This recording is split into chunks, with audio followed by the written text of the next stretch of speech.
जैसे जम गई थी। चारों दोस्तों की नजरें उस एक शब्द पर टिकी थीं। बर्बादी। वह शब्द किसी मजाक की तरह नहीं, बल्कि एक सीधी खुली धमकी की तरह लग रहा था। दादी का भोला मुस्कुराता हुआ चेहरा अब पत्थर की तरह सख्त हो गया था। उन्होंने रौनक की तरफ देखा और उनकी आंखों में अब ममता नहीं, बल्कि फौलाद जैसी मजबूती थी। रिया, उन्होंने बहुत ही शांत पर आदेश देने वाली आवाज में कहा, तुमने यह केक किस बेकरी से मंगवाया था? रिया, जो अब तक शौक में थी, हक लाने लगी। वो स्वीट सरेंडर्स नाम की बेकरी है, आर्ट एवेन्यू पर। दादी ने अपना फोन निकाला और कुछ नंबर मिलाए। हेलो, स्वीट सरेंडर्स, मैं मिसेस शारदा देवी बात कर रही हूँ। मैंने अभी आपके यहाँ से एक केक की डिलीवरी ली है। जी, मेरे पोते के नाम पर। हाँ, वही। मैं बस यह जानना चाहती थी कि यह केक आपके यहाँ से निकलने के बाद और कहीं तो नहीं रुका था। दूसरी तरफ से कुछ जवाब आया। ड्राइवर ने कहीं और स्टॉप लिया था? दादी ने पूछा। उनकी आवाज अब और भी पैनी हो गई थी। कहाँ? ओके, धन्यवाद। उन्होंने फोन काट दिया। क्या हुआ दादी? गौरव ने पूछा। डिलीवरी बॉय ने रास्ते में एक जगह 5 मिनट का स्टॉप लिया था, दादी ने कहा, और उनकी नजरें रौनक पर टिकी थीं। मलिक टावर्स के पास। मलिक टावर्स, विक्रम मलिक का हेडक्वार्टर। अब इसमें कोई शक नहीं रह गया था। यह संदेश सीधा विक्रम मलिक की तरफ से आया था। ये एक चेतावनी थी। हमें पता है तुम कौन हो, हमें पता है तुम्हारी दादी यहाँ है, दूर रहो वरना बर्बादी।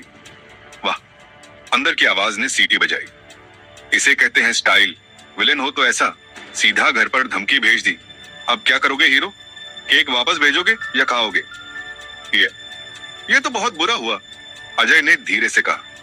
हमें पुलिस को बताना चाहिए। नहीं, दादी और रौनक दोनों ने एक साथ कहा।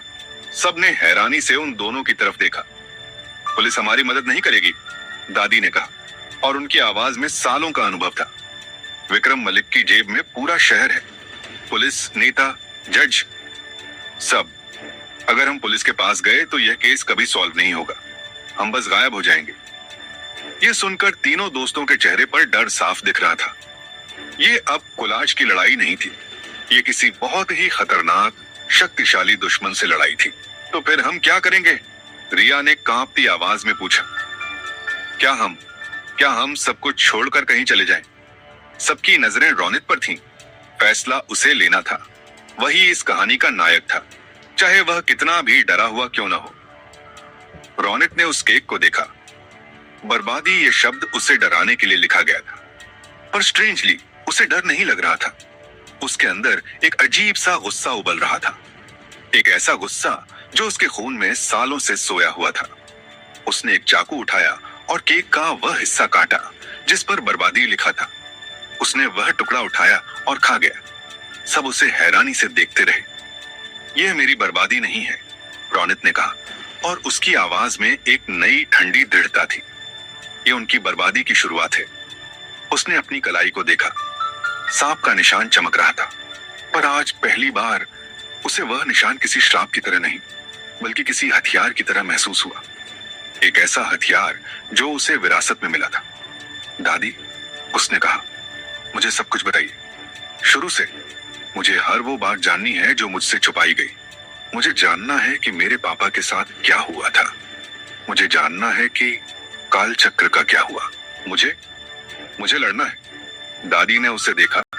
उनकी आंखों में आंसू थे, पर इस बार ये दुख के नहीं, गर्व के आंसू थे। उन्होंने अपने पोते में उसके पिता की वही आग, वही हिम्मत देखी। ठीक है बेटा, उन्होंने कहा, कहानी अब शुरू होगी स्वर्गलोक में। भगवान विष्णु मुस्कुराए। उसने चुन लिया। उन्होंने कहा, नारद और चित्रगुप्त, जो अब तक सांस रोके यह सब देख रहे थे, हैरान थे। पर प्रभु, नारद ने कहा, उसने तो सीधा मौत को दावत दे दी है। विक्रम मलिक उसे छोड़ेगा नहीं। जब धर्म की लड़ाई लड़ी जाती है तो योद्धा अकेला नहीं होता। नारद, विष्णु ने समझाया। उसने अपने अंदर के डर को जीत लिया है। उसने भरोसे की गांठ को मजबूत कर लिया है, और अब उसने अपने कर्तव्य की गांठ को खोलने का फैसला किया है। उसने क्रोध को अपनी शक्ति बना लिया है। चित्रगुप्त ने अपने आईपैड पर लिखते हुए कहा, पर क्रोध तो विनाश का मार्ग है। क्रोध विनाश का मार्ग है। जब वह अहंकार से जुड़ा हो। विष्णु ने कहा, पर जब क्रोध न्याय के लिए जागे तो वह धर्म की सबसे बड़ी शक्ति बन जाता है। रौनित की लड़ाई अब पर्सनल नहीं रही, यह न्याय की लड़ाई है। तो क्या वह जीतेगा? नारद ने आखिरी सवाल पूछा। विष्णु ने कोई जवाब नहीं दिया। वह बस उस लड़के को देखते रहे जिसने अभी अभी अपनी बर्बादी का टुकड़ा खाकर अपनी तकदीर की लड़ाई का ऐलान किया था। 6.4 शारदा देवी। वह 70 साल की औरत थी, पर उनकी आंखों में एक ऐसी तेजी थी जो किसी भी उम्र को मात दे दे। उनकी सफेद साड़ी करीने से बंधी हुई थी और उनके चेहरे पर एक ऐसी शांति थी जो बहुत कुछ देखे और सहे हुए इंसान के चेहरे पर ही आ सकती है। कैसा है तू? दादी ने पूछा। मैं ठीक हूं दादी, रौनित ने कहा। झूठ, दादी ने तुरंत कहा। तू ठीक नहीं है। तेरी आंखें बता रही हैं कि तू सोया नहीं है और तेरे अंदर एक लड़ाई चल रही है। रौनित चुप रहा। अपनी दादी से कुछ भी छिपाना नामुमकिन था। वह उसकी खामोशी को भी पढ़ सकती थी। उस लड़की के लिए परेशान है? उन्होंने पूछा। रौनित ने धीरे से सिर हिलाया। अम्मा, दादी ने एक गहरी सांस ली। मोह बहुत बुरी चीज है बेटा, ये इंसान को अंधा बना देती है। पर ये पहली गांठ है और सबसे कमजोर भी। ये तो खुल ही जाएगी। रौनित ने हैरानी से उनकी तरफ देखा। गांठ? यह शब्द उन्होंने कैसे इस्तेमाल किया? इससे पहले कि वह कुछ पूछता, दादी ने कहा, मैं यहाँ सिर्फ तुझसे मिलने नहीं आई हूँ रौनित, मैं यहाँ एक जरूरी काम से आई हूँ। कैसा काम दादी? दादी उठी और अपनी सूटकेस की तरफ बढ़ी। उन्होंने सूटकेस खोला और उसमें से एक पुरानी चमड़े की जिल्द वाली डायरी निकाली। डायरी बहुत ही पुरानी लग रही थी। उसके पन्ने पीले पड़ चुके थे। यह तेरे पिता की डायरी है, उन्होंने कहा और डायरी रौनित के हाथ में थमा दी। रौनित का दिल धक से रह गया। उसके पिता अरुण की मौत तब हुई थी जब वह सिर्फ 10 साल का था, एक कार एक्सीडेंट में। उसके पास अपने पिता की बहुत ही धुंधली यादें थीं। एक हंसता हुआ चेहरा, एक प्यार भरा हाथ जो उसके बालों को सहलाता था और घड़ियों की टिक टिक की आवाज। उसके पिता घड़ियां बनाते थे। उनकी एक छोटी सी फैक्ट्री थी। कालचक्र उनके मरने के बाद वह फैक्ट्री बंद हो गई थी। इसमें क्या है दादी? उसने पूछा। इसमें सच है, दादी ने कहा और उनकी आवाज में एक अजीब सा वजन था। एक ऐसा सच जिसे हमने तुझसे सालों तक छिपाकर रखा। हमें लगा कि तू अभी छोटा है, यह बोझ नहीं उठा पाएगा, पर अब समय आ गया है। यह चौथी गांठ थी, छल का नोट। एक ऐसी गांठ जिसे आपके अपने ही लोग आपकी भलाई के नाम पर आपके चारों तरफ बांध देते हैं। एक ऐसी गांठ जो आपको एक झूठी सुरक्षित दुनिया में कैद रखती है। कैसा सच? रौनित की आवाज कांप रही थी। तुम्हारे पिता की मौत एक एक्सीडेंट नहीं थी बेटा, दादी ने कहा और उनके शब्द किसी बम की तरह रौनित के कानों में फटे। वह एक हत्या थी। रौनित के हाथ से डायरी छूटकर जमीन पर गिर पड़ी। कमरे में घड़ी की टिक टिक की आवाज गूंज रही थी जो अचानक बहुत ही भयावह लग रही थी। बाहर तूफान तेज हो रहा था और रौनित के अंदर एक और उससे भी बड़ा तूफान जन्म ले रहा था। वक्त जैसे जम गया था। हत्या शब्द रौनित के कानों में किसी दूर की भयानक प्रतिध्वनि की तरह गूंज रहा था। उसे लगा जैसे फर्श उसके पैरों के नीचे से खिसक गया हो और वह एक अंतहीन अंधेरे शून्य में गिरता जा रहा हो। उसके पिता, उसका हंसता हुआ दयालु चेहरा। उनकी मौत एक हादसा नहीं थी, ये नामुमकिन था, ये एक भयानक मजाक था। उसकी दादी शायद उनकी उम्र हो गई है और वे चीजों को मिला रही हैं। ये आप क्या कह रही हैं दादी? उसने लड़खड़ाती हुई आवाज में पूछा, जो उसके अपने कानों को भी अजनबी लग रही थी। पुलिस ने कहा था कि ब्रेक फेल हो गए थे। पुलिस ने वही कहा जो उन्हें कहने के लिए कहा गया था, दादी ने कहा और उनकी आवाज में अब ममता नहीं बल्कि फौलाद जैसी कठोरता थी। पैसे से सब कुछ खरीदा जा सकता है बेटा, कानून, पुलिस और सच भी। वह झुकी और जमीन पर गिरी डायरी उठाई। उन्होंने डायरी पर लगी धूल को अपनी साड़ी के पल्लू से धीरे से पोंछा, जैसे वह कोई पवित्र ग्रंथ हो। तेरे पिता जानते थे कि उनकी जान को खतरा है, उन्होंने कहा।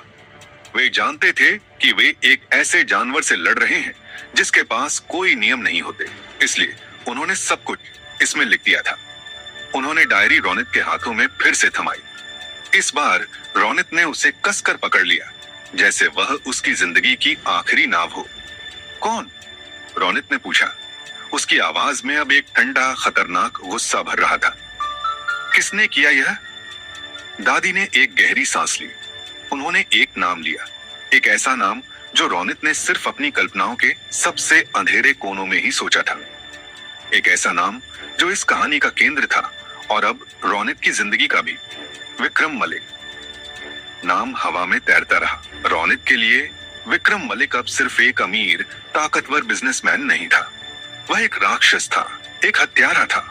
वह इंसान जिसकी तस्वीर अखबारों में छपती थी, जिसकी इमारतें आसमान को छूती थीं, उसने उसके पिता को छीन लिया था। क्यों? यह एक छोटा सा सवाल था, पर उसके अंदर पूरी कायनात का दर्द छिपा हुआ था। क्यों करेगा वह ऐसा? रौनित ने पूछा। मेरे पापा तो बस एक छोटे से कारीगर थे, उनकी एक छोटी सी फैक्ट्री थी। छोटी नहीं थी बेटा, दादी ने कहा, और वह सोफे पर बैठ गई। तेरी कालचक्र फैक्ट्री छोटी नहीं थी, वह एक सपना थी, एक ऐसा सपना जिसे तेरे दादाजी ने अपनी मेहनत और ईमानदारी से बनाया था, और तेरे पिता ने उसे अपनी कला और जुनून से नई ऊंचाइयों पर पहुंचाया था। हमारी घड़ियां सिर्फ समय नहीं बताती थी, वे कहानियां बताती थी, और हमारी सबसे बड़ी कहानी, हमारी सबसे बड़ी ताकत, वह 18वीं गांठ थी। 18वीं गांठ? रौनित ने उलझन से पूछा। ये एक रहस्य है बेटा, दादी ने कहा, एक ऐसा रहस्य जिसे सिर्फ तेरे दादाजी और तेरे पिता जानते थे। एक ऐसा रहस्य जो कालचक्र को सिर्फ एक कंपनी नहीं बल्कि एक किला बनाता था, एक ऐसा किला जिसे कोई जीत नहीं सकता था। विक्रम मलिक ने सब कुछ कोशिश कर ली। उसने तेरे पिता को खरीदने की कोशिश की, डराने की कोशिश की, पर जब तेरे पिता नहीं झुके तो उसने उन्हें रास्ते से ही हटा दिया।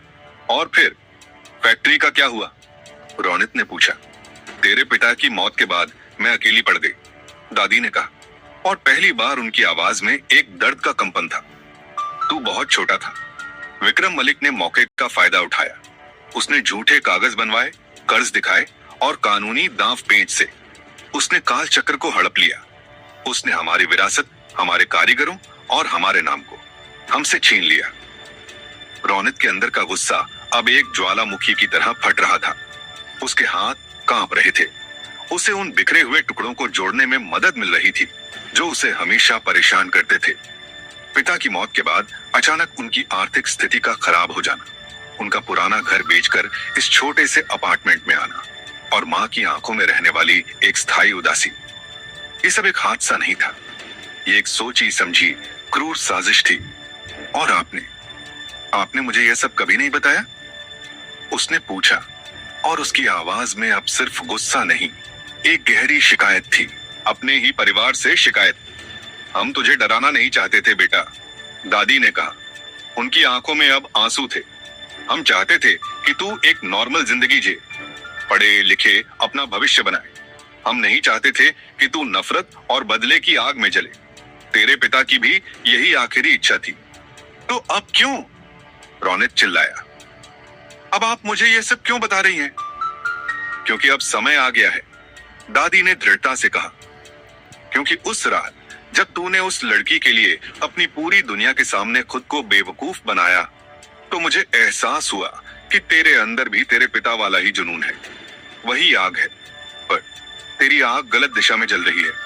तू अपनी ताकत प्यार के नाम पर एक मोह में बर्बाद कर रहा है। मैं यहाँ तेरी उस आग को सही दिशा देने आई हूँ। वह उठी और रौनित के सामने खड़ी हो गई। ये डायरी पढ़, उन्होंने आदेश दिया। अपने पिता की कहानी को समझ, अपनी विरासत को पहचान, और फिर फैसला कर, तुझे एक हारा हुआ शराबी आशिक बनकर जीना है, या अपने पिता का वह बेटा बनकर जो उनके साथ हुए अन्याय का बदला लेगा। उन्होंने रौनित को कमरे में अकेला छोड़ दिया और खुद बालकनी में चली गई। रौनित अकेला खड़ा था। उसके हाथ में वह पुरानी डायरी थी।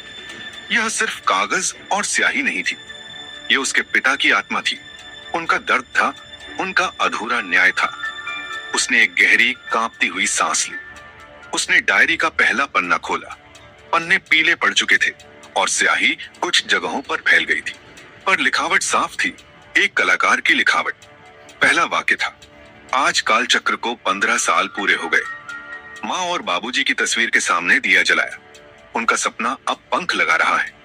विक्रम आज फिर आया था। वह काल चक्र को खरीदना चाहता है। कहता है, अरुण, तुम एक कलाकार हो, बिजनेसमैन नहीं। यह दुनिया तुम्हारे लिए नहीं है। शायद वह सही है, पर यह फैक्ट्री सिर्फ बिजनेस नहीं है, यह मेरा धर्म है। रौनित पढ़ता गया। पन्ना दर पन्ना वह अपने पिता की दुनिया में उतरता जा रहा था। वह उनकी छोटी छोटी खुशियों को महसूस कर रहा था। एक नई घड़ी का डिजाइन बनाने की खुशी, अपने कारीगरों के साथ हंसने की खुशी, अपनी पत्नी और छोटे से बेटे के साथ वक्त बिताने की खुशी। और फिर उसने उस दुनिया में विक्रम मलिक की परछाई को गहराते हुए देखा। पन्ने अब सिर्फ बिजनेस की बातें नहीं कर रहे थे, वे एक बढ़ते हुए डर की कहानी सुना रहे थे। धमकियों की, दबाव की और एक दोस्त के धीरे धीरे एक राक्षस में बदलने की कहानी। आज विक्रम ने मेरे सबसे पुराने सप्लायर को खरीद लिया। अब मुझे पुर्जे नहीं मिल रहे। वह मेरा दम घोंटना चाहता है। उसने मेरे कारीगरों को तोड़ने की कोशिश की, उन्हें डबल तनख्वाह का लालच दिया। पर मेरा परिवार मेरे साथ है, मेरे 17 पत्थर, वे मेरी असली ताकत हैं। मुझे लगता है कोई मेरा पीछा कर रहा है। मुझे हर वक्त लगता है कि कोई मुझे देख रहा है। माँ को मेरी चिंता होती है। मैं उसे कैसे बताऊं कि मैं खुद कितना डरा हुआ हूं। रौनित की आंखें जल रही थी। हर शब्द उसके दिल में एक कील की तरह गड़ रहा था। वह उस पिता को देख रहा था जिसे उसने कभी नहीं जाना था। एक लड़ता हुआ, डरा हुआ, पर बहादुर इंसान। और फिर वह आखिरी पन्ने पर पहुंचा। लिखावट जल्दी में थी, जैसे किसी ने बहुत घबराहट में लिखा हो। वह आज फिर आया था। उसने मुझे आखिरी धमकी दी है। कहता है, अगर मैंने कालचक्र और वह 18वीं गांठ का राज उसे नहीं बताया तो वह मुझे और मेरे परिवार को खत्म कर देगा। मैं जानता हूं कि वह यह कर सकता है। मैं यह डायरी पंडित देव शर्मा को दे रहा हूं। अगर मुझे कुछ हो जाए तो यह डायरी मेरे बेटे को देना, जब वह तैयार हो, जब वह अपनी आंख को पहचान ले। रौनित, मेरे बेटे, अगर तुम यह पढ़ रहे हो तो एक बात याद रखना, बदला लेने के लिए मत लड़ना। नफरत इंसान को कमजोर बना देती है। तुम न्याय के लिए लड़ना, तुम धर्म के लिए लड़ना, तुम काल चक्र के लिए लड़ना। और याद रखना, 18वीं गांठ सब कुछ है, उसे कभी किसी के हाथ मत लगने देना। तुम्हारा पापा। डायरी खत्म हो गई। रौनित के हाथ से डायरी फिर से छूट गई, पर इस बार वह कमजोर होकर नहीं गिरा। उसके अंदर का ज्वालामुखी फट चुका था, पर उसमें से लावा नहीं, बल्कि एक ठंडी, शांत और दृढ़ निश्चय की नदी बह रही थी। उसके आंसू सूख चुके थे। उसकी आंखों में अब कोई उलझन, कोई डर, कोई शर्म नहीं थी। उसकी आंखों में अब सिर्फ एक मकसद था। वह लड़का जो कुछ दिन पहले एक लड़की के लिए रो रहा था, अब मर चुका था। उसकी राख से एक योद्धा का जन्म हो चुका था। उसने चौथी गांठ, छल की गांठ को एक ही झटके में काट दिया था।